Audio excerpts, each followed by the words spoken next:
शिमला के दिल में बना दी 4 मंजिल की अवैध मस्जिद। क्या बुलडोजर चलवाएगी सरकार? उत्तर प्रदेश का सलीम खान कैसे बना सबसे बड़ा मौलवी? बिगाड़ दिया आबादी का बैलेंस। शिमला की सड़कों पर उतरे सनातनी, बोले मस्जिद रहेगी या हम। हुआ खूब हंगामा। अगर हम आपसे पूछें कि शिमला का दिल कहां बसता है, तो हमें इस सवाल के कई सारे जवाब मिलेंगे। कोई रिज के ऐतिहासिक मैदान को शिमला का दिल बताएगा, तो कोई मॉल रोड को। मगर जब एक असल शिमला वासी से ये पूछा जाएगा, तो इसका एक ही जवाब आएगा, संजौली। क्योंकि रिज और मॉल रोड भले ही कितने भी खूबसूरत क्यों ना हो, मगर संजौली का इलाका, वहाँ की सड़कें, कुछ एक पुरानी दुकानें और मकान, शाम को दुल्हन की तरह सजने वाला संजौली का बाजार आपको एक ऐसे शिमला में ले जाता है जहां की रौनक देखते ही बनती है। मगर आज शिमला के दिल में यानी संजौली में खूब बवाल हुआ है। सैकड़ों सनातनी लोग एक अवैध मस्जिद की खिलाफत में सड़कों पर उतर आए। मीडिया वहां पहुंची तो उन्होंने भजन गाना शुरू कर दिए। मौके पर स्थिति इतनी अधिक खराब हो गई कि सैकड़ों लोगों की इस भीड़ को संभालने के लिए पुलिस फोर्स तक बुलानी पड़ी। मगर सबसे बड़ा सवाल यह है कि संजौली में इस अवैध मस्जिद का निर्माण कब और किसने करवाया? एक मंजिल की मस्जिद अचानक से कुछ ही महीनों में 4 मंजिला कैसे बन गई? कौन है उत्तर प्रदेश का रहने वाला सलीम खान, जो संजौली में टेलर का काम करने आया था, लेकिन बाद में अपने लोगों को यहाँ बसाकर वो इस इलाके का सबसे बड़ा मौलवी बन गया? इन सभी सवालों का जवाब आपको हम इस वीडियो में देंगे। मगर इससे पूरा देखने से पहले आप हमारे चैनल को सब्सक्राइब करना बिल्कुल भी ना भूलिएगा। तो फिर इस पूरी कहानी की शुरुआत होती है 90 के दशक से। 1994 और 95 का साल रहा होगा जब उत्तर प्रदेश के सहारनपुर जिले का रहने वाला सलीम खान नाम का एक टेलर शिमला आता है और संजौली में अपनी दुकान खोल लेता है। लोगों को भी उसका काम पसंद आता है, इसीलिए स्थानीय लोग भी जाति धर्म की भावना से ऊपर उठकर सलीम खान के ग्राहक बन जाते हैं। मगर इसके कुछ ही महीनों के बाद सलीम खान अपने असली रंग में आ जाता है और उत्तर प्रदेश के सहारनपुर समेत आसपास के इलाकों के कई सारे लोगों को अपने पास बुलाता है और उन्हें अलग अलग कामों में लगाकर खुद मौलवी बन जाता है।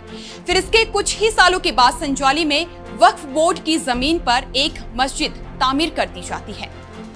अब अगर हम आज के वक्त की बात करें और संजौली के किसी भी स्थानीय निवासी से इस मस्जिद के बारे में पूछें, तो आपको यही सुनने को मिलेगा कि पहले छोटी सी मस्जिद थी, अब 5 मंजिलों की हो गई है और दिन ब दिन इस मस्जिद में इबादत करने वालों की संख्या भी बढ़ती जा रही है। हम आपको इस बात का चैलेंज देते हैं कि आप संजौली चौक पर चले जाइए, 50 दुकानों पर QR कोड स्कैन करके पेमेंट कीजिए। आपको 50 में से 20 दुकानें उन्हीं लोगों को मिलेगी जो इस मस्जिद में इबादत करने जाते हैं। इनमें से कोई टेलर का काम करता है, कोई नाई की दुकान चलाता है, कोई सब्जी बेचता है, तो कोई सड़क किनारे नमकीन मूंगफली का अड्डा जमाकर बैठा हुआ है। स्थानीय लोगों के मुताबिक सभी लोग उसी सलीम खान के शहर पर संजौली के पूरे इलाके में कब्जा जमाकर बैठे हैं और ये सब के सब बाहरी राज्य के हैं। इनमें से किसी ने अगर हिमाचल का बोनाफाइड भी बना दिया हो तो कोई ताज्जुब की बात नहीं है। मगर अब सवाल ये उठता है कि आखिर आज ही क्यों संजौली में ये बवाल ठना? क्या इससे पहले किसी की भी नजर धड़ाधड़ बनती इस मस्जिद पर नहीं पड़ी है? प्रशासन और पूरी की पूरी व्यवस्था के नजर में ये मामला पहले क्यों नहीं खटका? और आखिरी सवाल ये है कि अगर आगे की छानबीन में भी ये मस्जिद अवैध निकलती है, तो क्या इस मस्जिद पर बुलडोजर एक्शन लिया जाएगा? हाल ही में हमने मंडी जिला में मांडव अस्पताल के सामने बनाई जा रही अंडरग्राउंड बहुमंजिला मस्जिद की स्टोरी को कवर किया था, जहां पर प्रशासन की मनाही के बावजूद भी अवैध रूप से मस्जिद तामीर करने का काम चल रहा था। दूर दराज से लोग यहां पर आकर मस्जिद निर्माण के लिए श्रमदान कर रहे थे और करोड़ों का फंड इस मस्जिद के निर्माण पर खर्च किया जा रहा था। अब ऐसा ही मामला संजौली से भी सामने आया है। लोग सवाल उठा रहे हैं कि इस मस्जिद का निर्माण करवाने के लिए फंड कहां से आया है, क्योंकि ऐसा तो नहीं है कि यहाँ पर लकड़ी पत्थर जोड़कर मस्जिद बनाई जा रही हो। संजौली से सामने आई इस अवैध मस्जिद के फुटेज में आप साफ तौर पर देख सकते हैं मजबूत पिलर्स के बेस पर यह मस्जिद बनाई गई है। पूरा RCC का काम हुआ है, यानी मंडी की तरह यहाँ पर भी करोड़ों रुपए खर्च किए गए हैं। आपकी जानकारी के लिए बता दें कि हिमाचल में ऐसी 5343 अचल संपत्तियां हैं जो हिमाचल वक्फ बोर्ड के अंडर आती है।